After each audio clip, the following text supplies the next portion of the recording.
Bismillahirrahmanirrahim. Assalamualaikum warahmatullahi wabarakatuh. Alhamdulillahi rabbil alamin. Hamdan kama yanbaghi li jalali wajhikal karim wa li azimi sultanik. Asyhadu an la ilaha illallah wahdahu la syarika lah wa asyhadu anna Muhammadan abduhu wa rasuluhu la nabiyya ba'dah. Ya ayyuhalladzina amanu taqullaha haqqa tuqatih wa la tamutunna illa wa antum muslimun. Amma ba'du. Ma'asyiral muslimin, jamaah Musalla Ar-Rahman yang mudah-mudahan diberkahi oleh Allah Subhanahu wa taala. Alhamdulillah, di kesempatan malam yang berbahagia ini, di saat-saat turunnya rahmat Allah Subhanahu wa taala, kita bersyukur karena masih diberikan banyak sekali kenikmatan, sehingga dengan nikmat-nikmat tersebut kita bisa hadir di acara kajian rutin 2 minggu sekali yang diselenggarakan oleh DKM Musalla Ar-Rahman. Mudah-mudahan kegiatan kita ini mendapatkan keberkahan dan keridhaan dari Allah Subhanahu wa taala, dan mudah-mudahan kita semua diberikan kekuatan untuk istiqomah. Amin ya rabbal alamin. Melanjutkan pembahasan kitab Fathul Majid, Syarhu Kitabit Tauhid, yang ditulis oleh Asy-Syaikh Abdurrahman Ibnul Hasan Alu Asy-Syaikh rahimahullahu ta'ala. Mudah-mudahan muallif kitab ini diberikan rahmat oleh Allah, dan kita yang membaca kitabnya diberikan ilmu yang bermanfaat. Terakhir, jamaah sekalian, sudah kita bahas sekilas tentang firman Allah Subhanahu wa ta'ala di surat Az-Zariyat ayat 56. Itu yang terakhir kita bahas, ya. Wa ma khalaqtul jinna wal insa illa liya'budun. Aku tidak menciptakan jin dan manusia kecuali agar mereka beribadah. Jadi Allah menciptakan. Allah mencipta, betul ya. Khalaqtu artinya kan saya menciptakan, maksudnya Allah. Khalaqtu, saya menciptakan. Allah ciptakan makhluk yang bernama jin dan makhluk yang bernama al-ins atau manusia adalah liya'budun, agar mereka beribadah. Jadi Allah mencipta, sedangkan manusia apa? Beribadah. Begitu ya. Ini kalau kita lihat dari sisi fi'ilnya, apa fi'il? Kata kerjanya. Khalaqtul jinna wal insa. Wa ma khalaqtul jinna wal insa. Aku tidak menciptakan jin dan, berarti Allah bagiannya apa? Mencipta. Kita dicipta oleh Allah. Itu yang disebutkan di dalam ayat ini. Lalu tugas kita setelah diciptakan oleh Allah apa? Liya'budun, agar kita ciptaan Allah ini menyembah. Agar kita ciptaan Allah ini menyembah. Ketika Allah menciptakan manusia untuk beribadah kepada Allah, apakah semua manusia beribadah atau tidak? Tidak. Ada juga yang tidak beribadah. Apa bedanya malaikat diciptakan untuk ibadah dengan manusia diciptakan untuk beribadah? Apa bedanya, Pak Pega? Malaikat diciptakan untuk ibadah, manusia diciptakan untuk beribadah. Memang udah bentuknya begitu. Ya. La ya'sunallaha bima amarahum. Apa yang Allah perintahkan mereka enggak durhaka. Itu malah memang malaikat itu diciptakan untuk ibadah. Kalau kita untuk beribadah, ada bedanya tuh sama. Untuk ibadah dan untuk beribadah. Kalau beribadah ada usaha, ada aktivitas, dan karena itu dikembalikan kepada perbuatan manusia, akan muncul orang yang tidak ibadah. Tapi ibadah yang dilakukan oleh malaikat itu dengan perbuatan Allah. Allah mencipta malaikatnya dan mencipta mereka apa? Beribadah. Maka tidak ada istilah malaikat maksiat, ada tidak? Karena mereka memang diciptakan untuk ibadah. Kalau manusia diciptakan agar, bahasa lainnya gitu, agar beribadah. Apa bedanya untuk beribadah, agar beribadah? Ya memang kalau malaikat ya nggak bisa keluar dari ketentuan itu. Karena begitulah Allah menciptakan mereka. Adapun manusia, Allah ciptakan mereka dan Allah perintahkan mereka ibadah. Beda Pak ya. Beda antara diciptakan untuk ibadah dengan diperintahkan untuk ibadah. Kita manusia diperintahkan untuk ibadah.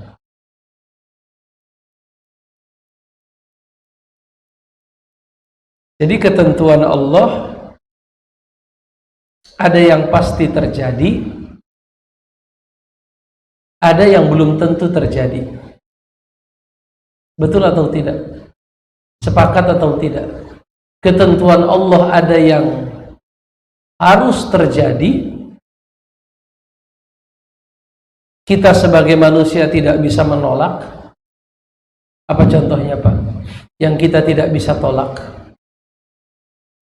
Kita hidup dalam satu waktu di mana di dalamnya Allah pergilirkan siang dan malam. Bisa kita tolak itu Pak? Saya pengennya siang terus atau malam terus, tidak bisa. Kita hidup di satu alam di mana kita ini akan melewati fase-fase kehidupan.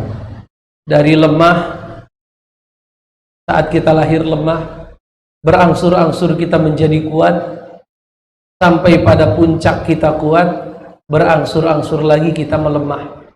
Ada nggak yang bisa melawan itu Pak? Menolak tua. Menolak apa? Ada kadang ada apa namanya, mobil sudah tua masih dipacu di jalan, di belakangnya ditulis stiker apa Pak? Menolak tua. Artinya walaupun usia mobilnya sudah tua tapi masih bisa berjalan. Menolak tua itu sebagai satu slogan, mungkin hanya dimaksudkan untuk menyemangatkan saja agar kita semangat. Tapi sebagai satu ketentuan, bisa nggak dilawan Pak? Menolak tua nggak bisa. Pada waktunya kita semua akan tua. Lalu setelah itu kita kembali kepada Allah Subhanahu. Bahkan ada yang belum tua sudah apa? Sudah kembali. Belum sempat tua. Istilahnya apa? Layu sebelum berkembang. Orang bilang begitu. Kalau dalam istilah apa? Percakapan kita ya. Ada perempuan, ada laki-laki. Bisa nggak diubah Pak? Nggak bisa begitu aja Pak. Manusia berusaha melawan kodrat, hancur.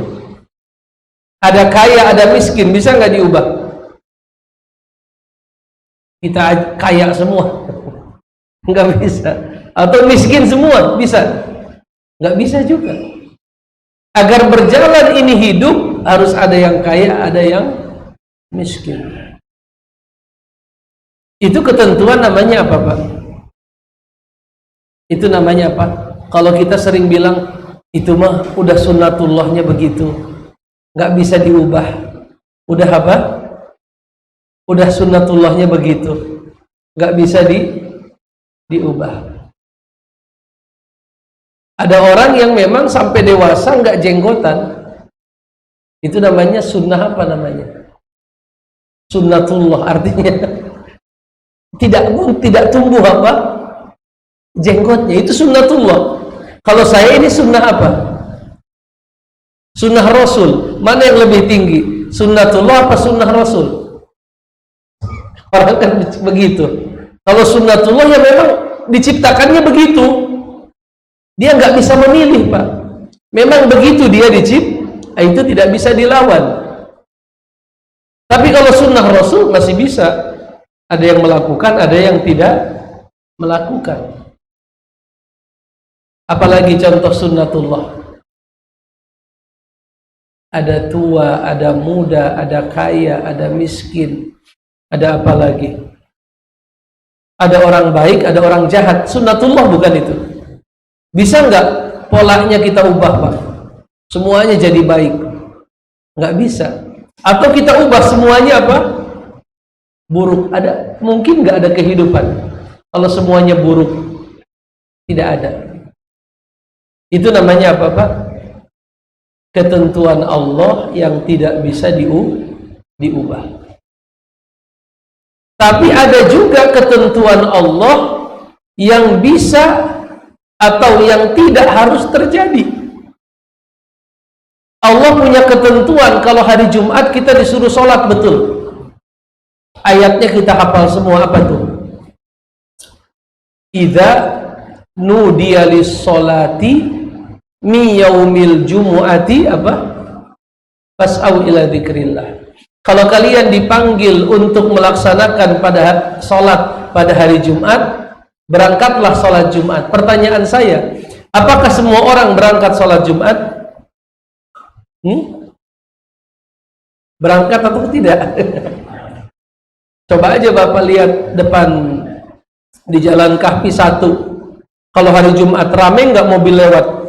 Pas Jumatan macet kadang. Saya pernah terlambat nggak jadi khutbah gara-gara di jalanan apa?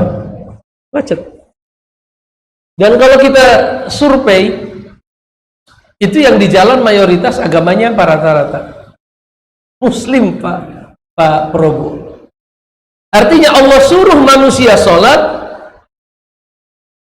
tapi ada manusia yang tidak sholat.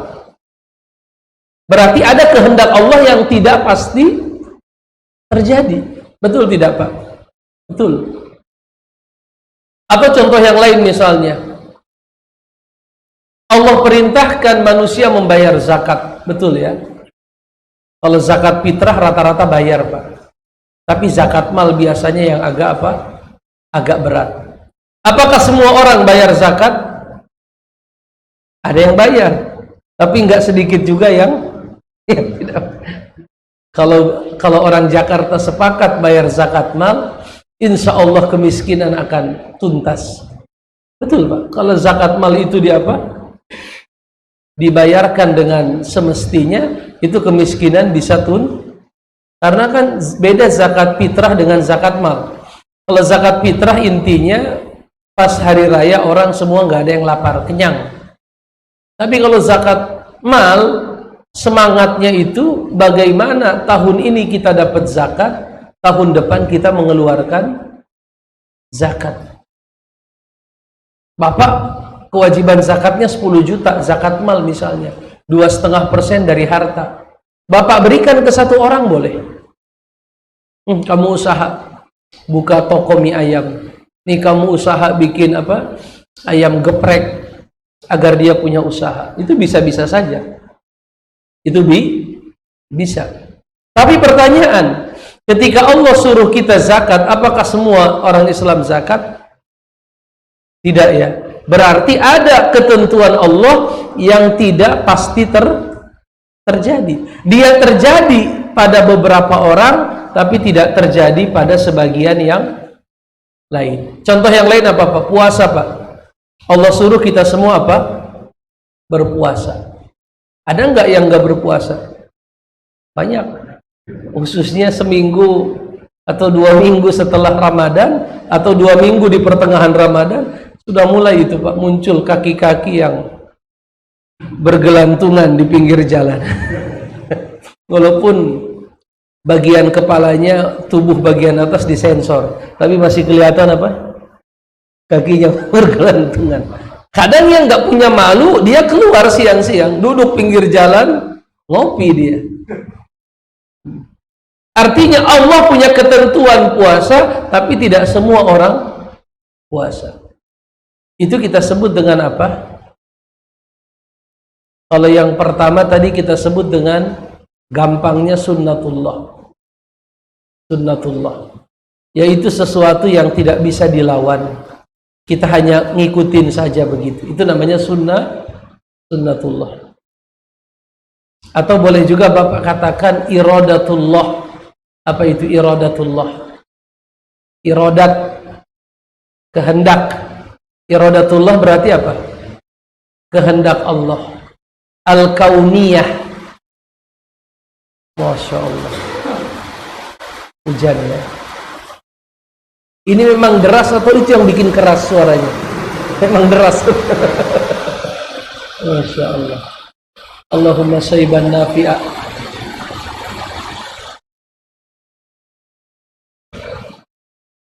Ini sudah masuk musim hujan Pak, belum? Atau memang sekarang musim hujan terus? Kalau bulannya ini masih bulan apa? Panas ya Pak ya? Kalau bulannya dimulai musim hujan bulan Agustus, Oktober. Yang ya Oktober, November sampai Desember. Yang RR belakangnya biasa itu. Hah? September, Oktober, November, Desember. Yang belakangnya RR. Tapi sekarang udah nggak bisa ditebak Ustaz Fahmi. Mungkin ada kaitannya dengan perubahan iklim ya. Pemanasan global atau apa istilah orang itu apa? Pemanasan global ya. Global apa namanya? Warming ya. Global warming apa? Pemanasan apa? Global. Ini iradatullah, bukan ini hujan. Iradatullah, kehendak Allah. Pasti terjadi atau belum pasti terjadi? Artinya kalau Allah suruh hujan, pasti hujan, nggak bisa dilawan. Tapi manusia disuruh sholat, ada yang sholat, ada yang tidak sholat. Ketentuan Allah yang pasti terjadi itu kita sebut dengan iradatullahil kauniyah. Apa? Iradatullahil kauniyah. Bahasa di masyarakat sunnatullah. Tapi dalam ilmu akidah disebut apa? Iradatullahil kauniyah. Iradah artinya kehendak Allah, ya Allah subhanahu wa ta'ala. Al-kauniyah, kauni, alam semesta ya. Kalau Allah memerintahkan sesuatu tapi belum tentu terjadi, itu namanya iradatullahi syar'iyah. Iradatullahi asy-syar'iyah. Iradah artinya apa? Kehendak Allah, ya Allah.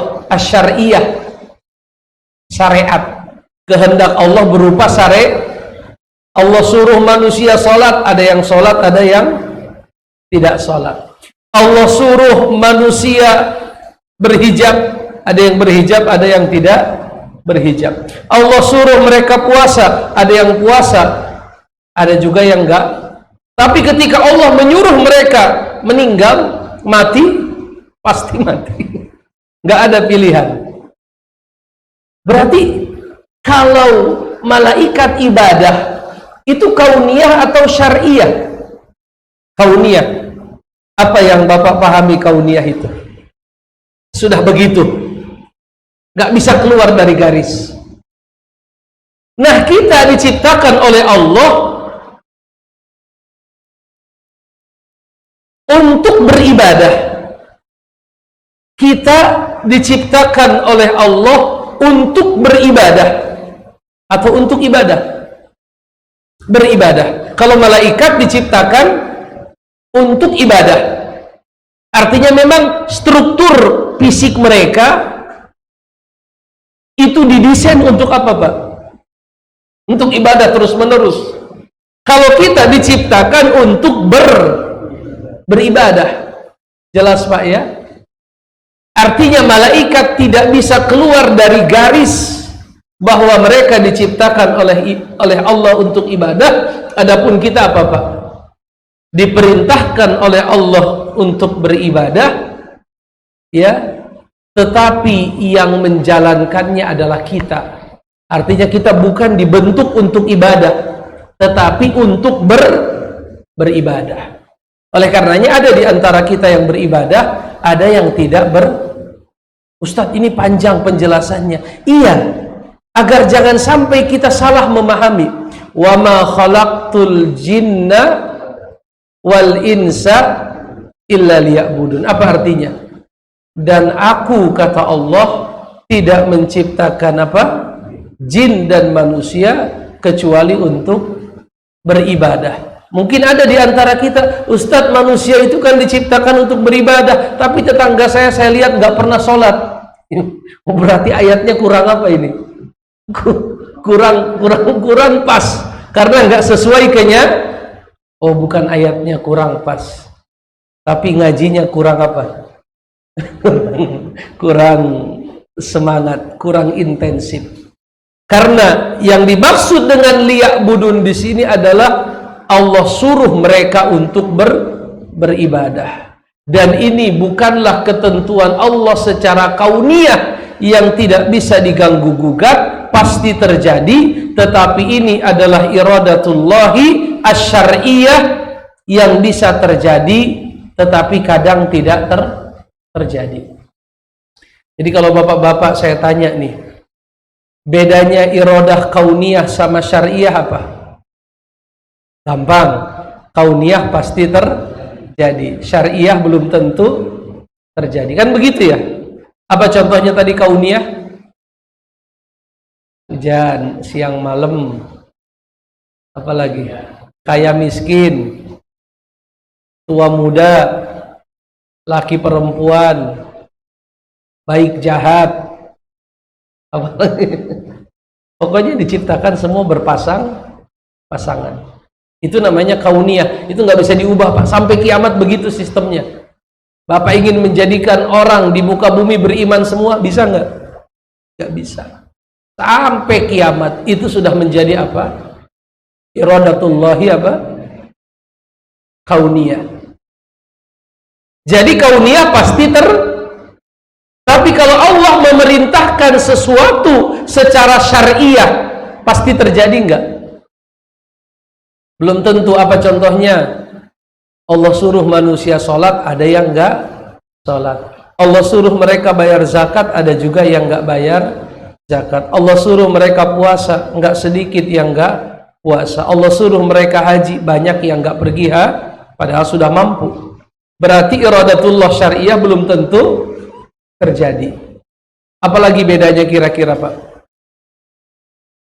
Boleh nggak saya bilang begini, iradatullahil kauniyah belum tentu dicintai oleh Allah, tapi kalau iradatullahi syariah pasti dicintai oleh Allah. Betul tidak?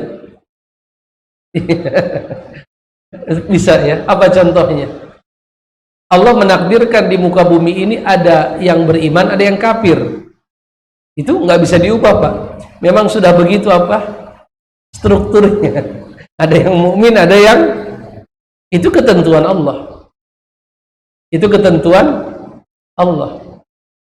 Apakah ketika Allah menghendaki di alam semesta ada yang kafir, apakah artinya Allah meridhoi kekafiran?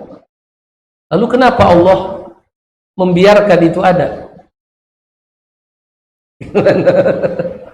Allah ada mukmin, ada kafir. Itu kehendak Allah bukan, Pak?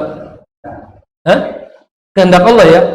Allah katakan, "Man yahdihillahu fala mudhillalah wa man yudlil fala hadiyalah."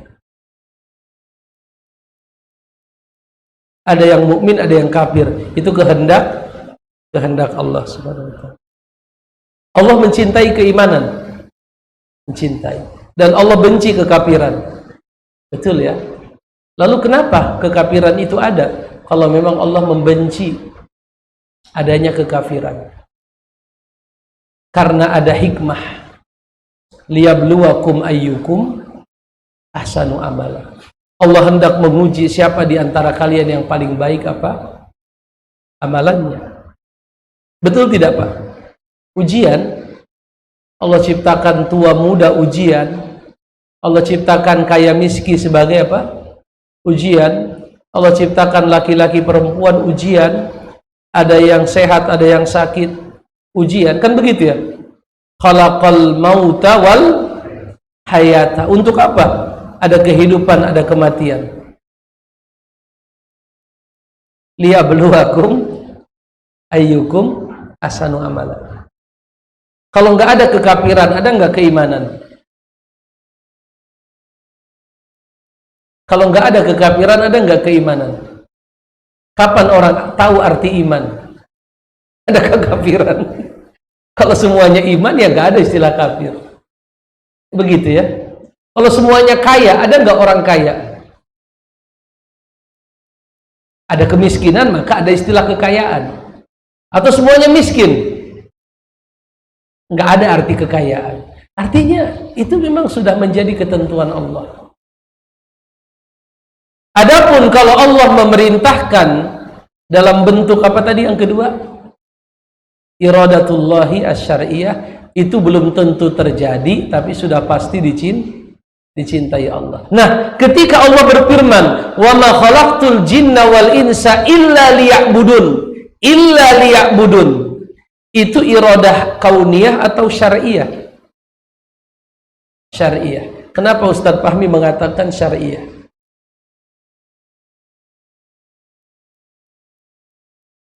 Iya, dia belum tentu terjadi, tapi pasti dicintai oleh Allah. Maka kita sebut dengan apa? Iradatullahi asyariyah. Kehendak Allah secara syar'i. Jelas Bapak-bapak? Baik. Sepertinya hanya saya yang bawa buku ya. Berarti saya saja yang membaca. Maksud saja Bapak menyimak. Ya, karena akan kita bacakan apa? Penafsiran dari wa ma khalaqtul jinna wal insa illa liya'budun. Di sini dikatakan, berkata Syekhul Islam, al-ibadatu hiya ta'atullah. Ibadah itu taat kepada Allah. Ibadah itu apa, Pak? Taat kepada Allah. Bimtisali ma amarallahu bihi ala alsinatir rusul. Bimtisali ma amarallahu bihi ala alsinati ar-rusul. Artinya apa itu, Pak? Ibadah itu taat kepada Allah. Bentuknya melaksanakan apa yang Allah perintahkan melalui lisan Rasulnya. Ini luar biasa, ini definisi, Pak. Kalau kita renungkan definisi ini luar biasa. Apa itu ibadah? Ta'atullah. Ibadah itu apa? Ta'atullah. Taat itu ukurannya gimana? Melaksanakan apa yang Allah perintahkan melalui lisan Rasulnya. Berarti taat itu bukan hawa nafsu ya, bukan seenak kita. Tapi harus apa, Pak? Dalam bentuk melaksanakan apa yang Allah perintahkan melalui siapa? Melalui Rasulnya. Baru dikatakan apa? Ketaatan. Kalau kita ingin mencari ridho Allah tapi tidak melewati petunjuk Rasul, itu disebut taat tidak? Enggak. Ada orang datang ke gunung bertapa, ente lagi ngapain? Lagi beribadah kepada, kok ente beribadah kepada Allah begitu? Iya, kan saya meninggalkan hal yang Allah benci. Apa itu? Kenikmatan-kenikmatan dunia. Misal dia bilang begitu, saya tinggalkan tipu daya di kota. Saya tinggalkan saling merendahkan, saling menghina, saling mengejek, saling mengintimidasi. Saya tinggalkan segala bentuk kezaliman. Saya naik ke atas gunung untuk fokus beribadah kepada Allah. Diterima nggak ibadahnya, Pak? Kenapa enggak? Karena tidak mengikuti apa yang Allah perintahkan melalui lisan. Oh, ini saya rasa luar biasa. Jadi ibadah itu enggak main-main. Ibadah itu enggak sembarangan. Ibadah adalah taat kepada Allah dalam bentuk melaksanakan yang Allah perintahkan lewat para rasul. Ya. Jadi ibadah kepada Allah jalannya cuma satu, apa itu? Mengikuti petunjuk Rasul, kan begitu. Kalau tidak melalui jalan Rasul bisa tidak, Pak? Tidak bisa. Harus melewati jalannya Rasul. Ada pertanyaan, Bapak-bapak? Ini suasananya agak membuat kita agak sedikit hilang fokus karena ada suara di luar, ada suara di dalam. Jadi enak ini sambil ngopi, Pak Probo ini. Sambil ngopi. Baik. Ini Pak Surya, silahkan Bapak. Assalamualaikum warahmatullahi wabarakatuh. Siap Bapak. 78, Masya Allah. Masya Allah. Banyak banget.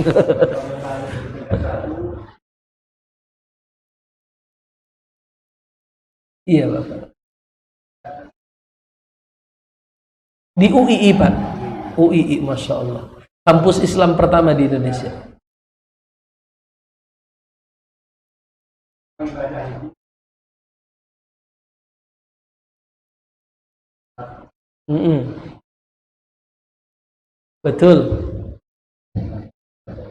Betul. Baik.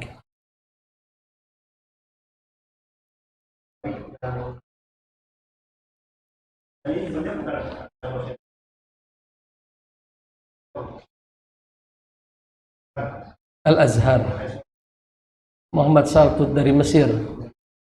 Artinya bukan hanya ibadah mahdhah, ada ibadah ghairu mahdhah. Betul. Itu pun ibadah. Nilai ibadah. Sangat betul Bapak. Oleh karenanya, itu kan tadi definisi pertama Pak ya. Definisi pertama ibadah itu apa tadi? Mentaati Allah dalam bentuk melaksanakan yang Dia perintahkan melalui lisan Rasulnya. Mentaati Allah dalam bentuk melaksanakan yang Dia perintahkan, Dia di sini Allah melalui lisan. Itu definisi pertama Pak. Ada definisi kedua lebih luas Pak.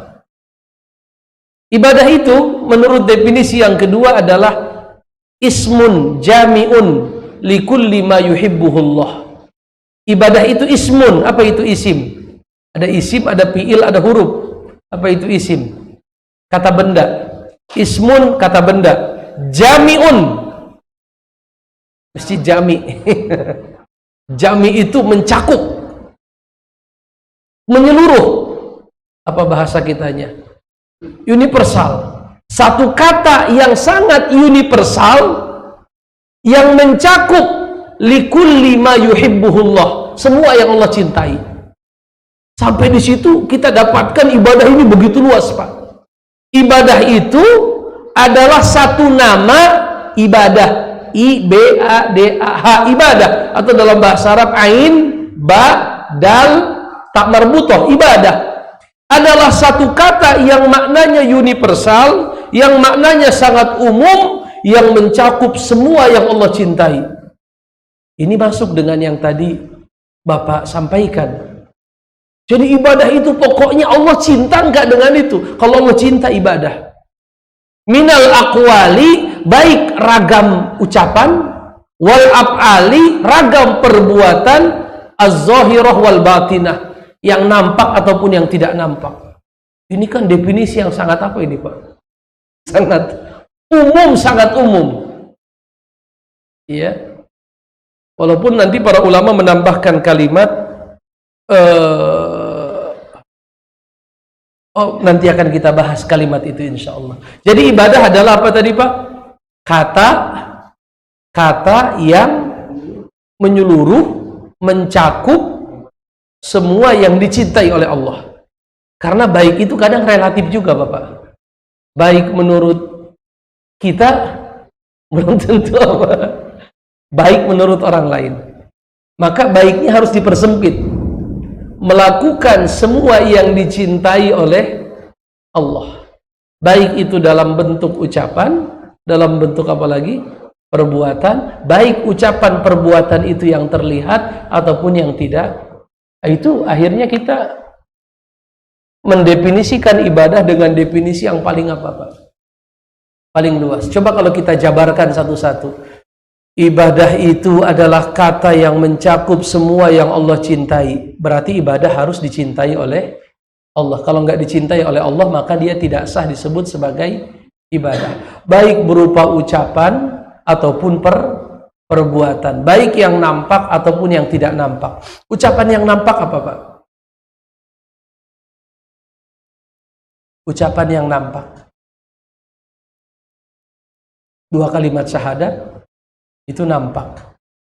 Apalagi berzikir itu nampak. Mengucapkan salam itu nampak. Memasukkan kebahagiaan ke hati orang yang beriman itu sedekah. Ya, itu nampak. Saya katakan ada orang sakit, alhamdulillah nggak apa-apa, insya Allah cepat sehat. Itu orang senang diucapin begitu. Itu ibadah. Itu ibadah. Berkata jujur, itu ibadah. Itu ucapan yang nampak, Pak. Ada nggak ucapan yang tidak nampak, Pak? Apa itu ucapan yang tidak nampak?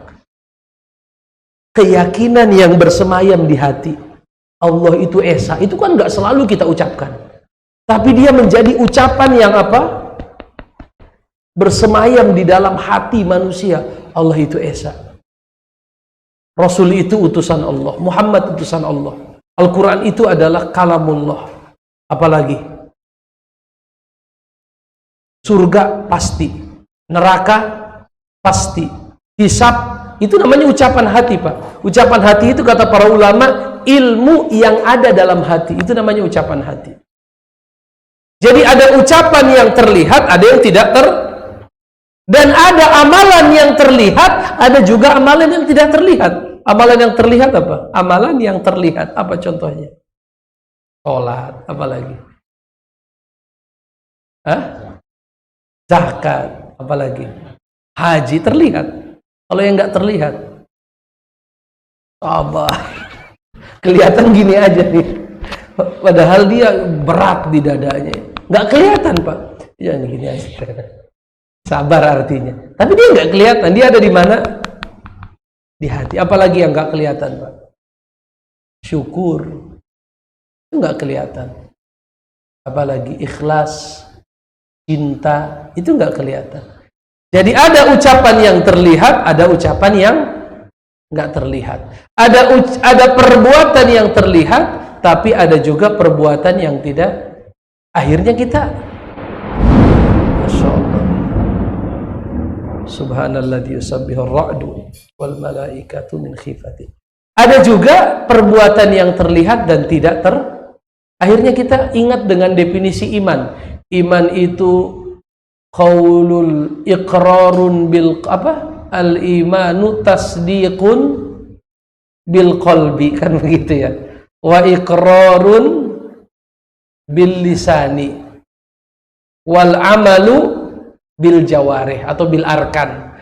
Iman itu adalah pembenaran di hati, ikrar di lisan, dan aplikasi dalam perbuatan. Itu harus ada. Makanya Nabi berkata, iman itu punya 73 cabang. Yang paling tinggi apa itu? La ilaha illallah. Yang paling rendah, memungut duri dari jalan. Wal haya'u syu'batun minal iman. Rasa malu itu bagian dari iman. Bahkan Nabi Muhammad, Pak, di antara wahyu yang pertama kali turun untuk beliau apa? Ada yang tahu tidak? Itu wahyu pertama banget. Ada wahyu selain itu di awal juga. Dalam hadis Rasulullah bersabda, inna mimma adrakan nas min kalamin nubuwatil ula in lam tastahi fasna masyita. Sesungguhnya di antara kalimat yang pertama kali didengar oleh manusia dari lisan Nabi, yaitu kalimat in lam tastahi fasna masyita. Kalau kamu tidak malu, berbuatlah apa? Sesukamu. Artinya bagaimana Nabi baru diutus sudah mengajarkan rasa malu itu penting. Dan hari ini penyakit kita salah satunya apa, Pak? Nggak punya malu kan gitu. Hilangnya rasa malu. Mungkin gara-gara ini ya, media sosial ya. Kita seperti dipaksa untuk tampil. Tampil di TikTok, tampil di apa lagi tuh? IG, takbir. Kita seperti dipaksa. Dan ini menyasar semua golongan. Gak jarang yang viral-viral itu nenek-nenek, kakek-kakek loh, Pak. Gak harus anak muda yang viral. Kadang apa? Nenek-nenek yang umurnya barangkali orang bilang sudah apa? Bautan. Masih sempat-sempat juga viral. Kakek-kakek juga sempat-sempatnya viral. Ya. Karena mereka menganggap dengan tampilnya mereka di situ, mereka sampai pada status sosial tertentu. Atau telah mencapai apa? Pencapaian. Apalagi kata viral itu kan luar biasa. Anak-anak manusia zaman sekarang kalau dibilang video ente viral, apa yang terjadi? Bangga. Dan kita kalau ketemu dia apa? Minta foto sebentar. Kayak di SCBD itu kan begitu, Pak. SCBD apa? Sudirman, Citayam, Bojong, Depok gitu. Itu yang subscribe-nya luar biasa. Ini kita baru 500 ini. Apa? Iya, Pak Haji. Artinya yang konten-konten sebenarnya dari sisi kualitas muatannya nggak terlalu baik, itu cepat viral, disubscribe oleh jutaan orang. Padahal nggak bermanfaat. Tapi kayak model pengajian kita ini sudah berapa tahun, akhi? Akunnya sudah berapa tahun ini, akun YouTube kita? 2 tahun, 500. 2 tahun 500. Kenapa? Karena yang satu lagi mungkin ada hiasan-hiasan setan. Ya, karena setan itu menghiasi hal-hal yang buruk. Jadi indah di mata tapi yang baik-baik itu dibikin apa? Dibikin jelek gitu. Dibikin apa? Dibikin tidak menarik. Ya, itulah yang kita hadapi hari ini. Artinya apa yang Pak Haji sampaikan itu sangat betul sekali. Ya, bahwa ibadah adalah kalimat yang sangat umum yang mencakup semua yang dicintai oleh Allah. Dan yang dicintai oleh Allah pasti baik. Harus tidak boleh hilang kalimat apa? Dicintai oleh Allah. Karena kalau sekedar baik dikembalikan kepada budaya, logika orang, ya mungkin standar kita berbeda. Artinya baik menurut orang, selalu saya bilang, baik menurut orang pesisir belum tentu baik menurut orang apa? Pegunungan, begitu, Pak ya. Bahkan di Indonesia, Pak, dari Sabang sampai Merauke, baik menurut orang Sabang belum tentu baik menurut orang Merauke. Atau satu lagi yang di arah Filipina itu pulau apa? Kalau yang di bawah kan Rote, Miangas itu beda. Standar miangas sama apa? Rote barangkali berbeda. Standar baiknya Pak ya. Ya. Oleh karenanya kalimat baik saja tidak cukup. Tetapi apa? Ibadah itu mencakup semua yang dicintai oleh Allah. Bahkan kalau kita nggak sebut baik, kalimat dicintai oleh Allah saya rasa sudah mewakili. Karena tidaklah Allah mencintai sesuatu kecuali apa? Baik, betul atau tidak? Itu sudah pasti. Allahu a'lam. Ada lagi? Ini kita malam ini agak ilmu apa namanya ini? Ilmu mantek. Ilmu pikiran. Silahkan.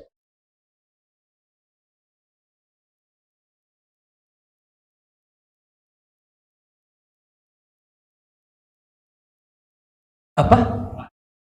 Oh, beliau tingkatannya udah ma'rifat. Artinya nggak wajib sholat lagi. Kalau di kita kalau udah nggak wajib sholat ya kemungkinannya sudah hilang akal. Kalau dalam keyakinan kita kan, karena wajibnya sholat muslim balik berakal. Dia kalau ditanya ente orang Islam kan gitu.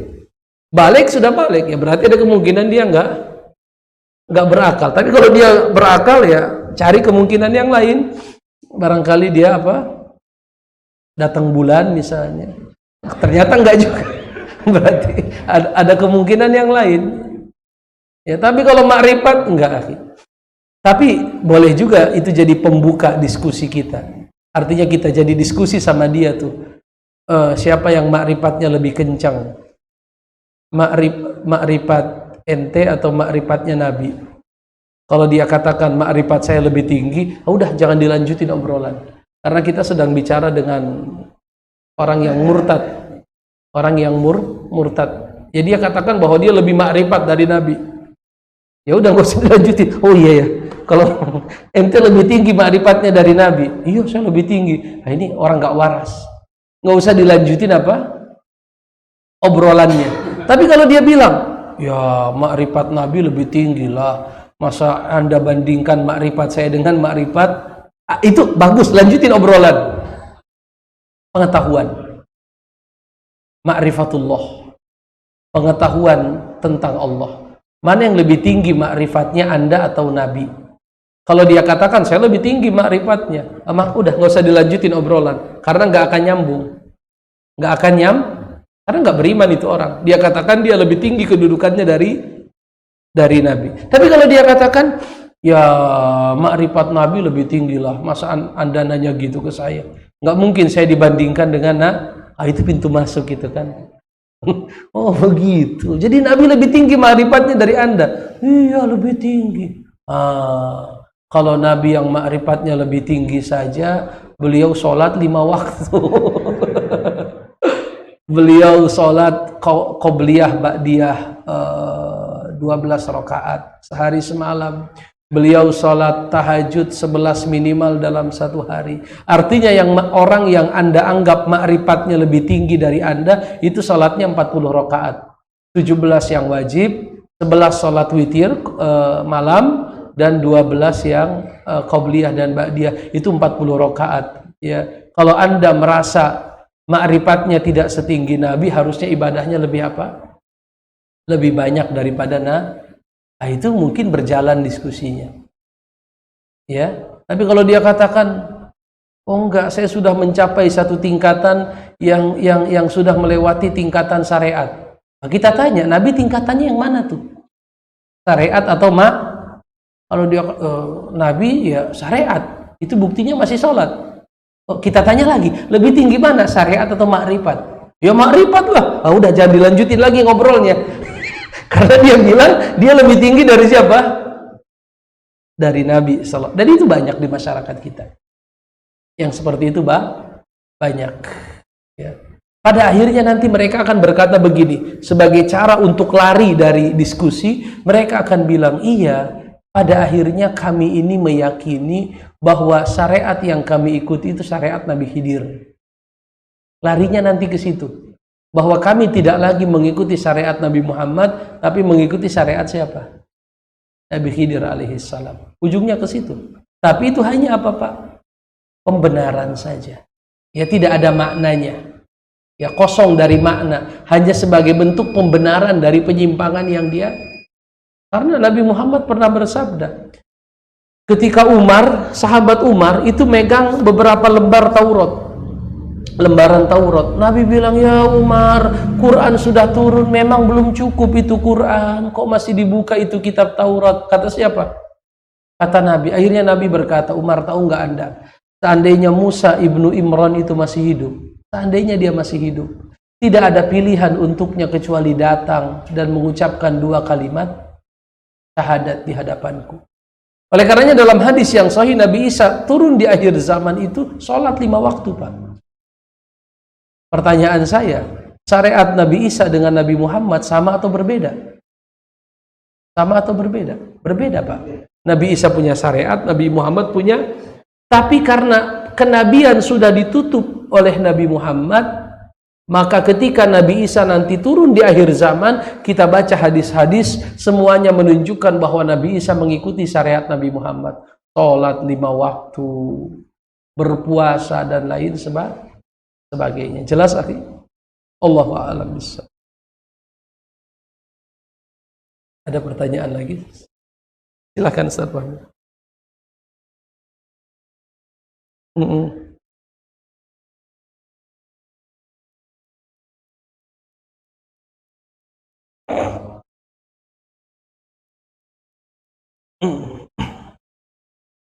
Betul, Ustaz.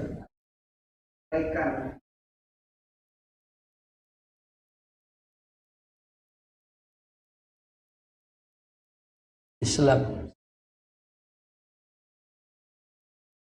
Apakah itu disebut dengan ibadah? Ketika ada orang yang tidak mengucapkan 2 kalimat syahadat, lalu dia melakukan kebaikan, apakah itu disebut kebaikan? Kebaikan dalam pengertian yang universal. Misalnya membantu orang miskin. Ya, kita katakan kebaikan, tapi tidak disebut ibadah. Ya. Karena ibadah bukan hanya ikhlas karena Allah, tapi harus mengikuti tadi yang kita katakan, menjalankan perintah Allah, ya, taat kepada Allah dengan menjalankan yang Allah perintahkan melalui lisan Rasul-Rasulnya. Kalau ada orang yang tidak beriman, dia memperbaiki jalan, menyantuni anak yatim, itu kebaikan. Dibalas nggak sama Allah? Dibalas. Tapi di dunia, bukan di akhirat. Di dunia bukan, itu ada hadisnya, bahwa orang-orang yang tidak beriman, yang mereka melakukan kebaikan, dibalas di dunia, tetapi di akhirat, ma lahum min nasib. Mereka nggak punya bagian apa-apa. Wa qadimna ma amilu min amalin faja'alnahu haba'an mansura. Kami datangkan amal ibadah orang-orang musyrik, orang-orang kafir yang tidak beriman itu. Banyak amal ibadah mereka, tapi kami jadikan seperti debu-debu yang berterbangan. Di dunia mereka dapat balasan. Di dunia dapat, Pak. Baik balasan dalam arti sanjungan, ataupun balasan dalam pengertian hartanya menjadi lebih banyak, lebih berkembang, karena sosialnya sangat tinggi. Walaupun dia tidak beriman barangkali. Tapi kebaikan, balasan di dunia itu tidak diikuti dengan balasan di mana? Di akhirat. Jelas, Ustaz Fahmi? Barakallahu fikum. Saya rasa cukup ini. Insya Allah ketemu dengan jamaah Musholla Ar-Rahman di pertemuan yang akan datang. Mudah-mudahan sehat-sehat selalu, dan mudah-mudahan kita selalu diberikan kekuatan untuk istiqomah.